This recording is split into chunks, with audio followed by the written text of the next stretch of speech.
Chapter 14. November Days. The splendor of color which had glowed for weeks along the shores of Four Winds Harbor had faded out into the soft gray blue of late autumnal hills.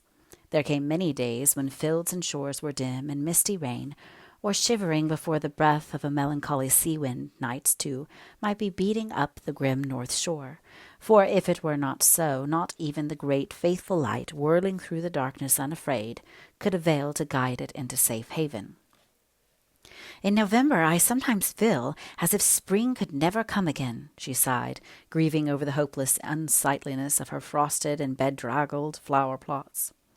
The gray little garden of the schoolmaster's bride was rather a forlorn place now, and the Lombardies and birches were under bare poles, as Captain Jim said, but the fir-wood behind the little house was forever green and staunch, and even in November and December there came gracious days of sunshine and purple hazes, when the harbor danced and sparkled as blithely as in midsummer, and the gulf was so softly blue and tender that the storm and the wild wind seemed only things of a long-past dream.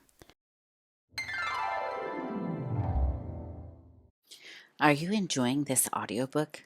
Please take a moment to hit the subscribe button for more videos like this, and please hit the like button. Those two things make a big difference for this channel, and I appreciate every single like and subscription. Thank you so much. Anne and Gilbert spent many an autumn evening at the lighthouse. It was always a cheery place. Even when the east wind sang in minor and the sea was dead and gray, hints of sunshine seemed to be lurking all about it. Perhaps this was because the first mate always paraded it in a panoply of gold. He was so large and effulgent that one hardly missed the sun, and his resounding purrs formed a pleasant accompaniment to the laughter and conversation which went on around Captain Jim's fireplace. Captain Jim and Gilbert had many long discussions and high converse on matters beyond the ken of cat or king. "I like to ponder on all kinds of problems, though I can't solve 'em," said Captain Jim. "My father held that we should never talk of things we couldn't understand, but if we didn't, Doctor, the subjects for conversation would be mighty few. I reckon the gods laugh many a time to hear us, but what matters so long as we remember that we're only men and don't take to fancying that we're gods ourselves, really knowing good and evil. I reckon our powwows won't do us any much harm. So let's have another whack at the winds. Why and whither this evening, Doctor?"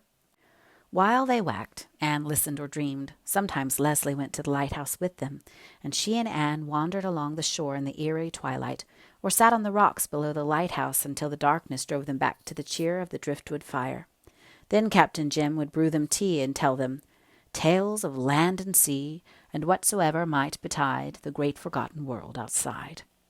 Leslie seemed always to enjoy those lighthouse carousals very much, and bloomed out for the time being into ready wit and beautiful laughter, or glowing-eyed silence.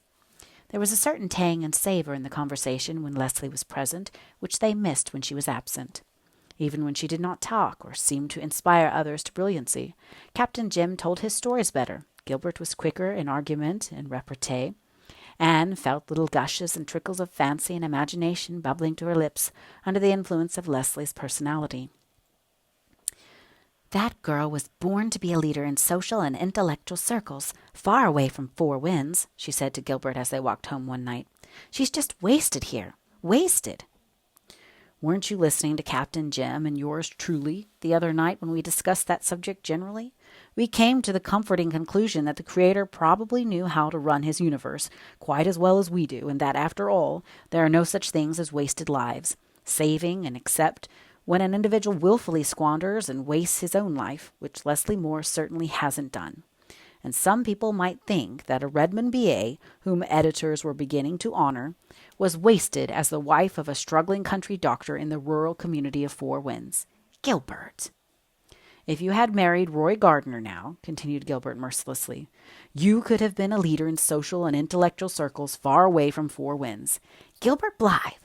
"You know you were in love with him at one time, Anne." "Gilbert, that's mean. Pies and mean, just like all the men, as Miss Cornelia says. I never was in love with him. I only imagined I was. You know that. You know I'd rather be your wife in our house of dreams and fulfillment than a queen in a palace." Gilbert's answer was not in words.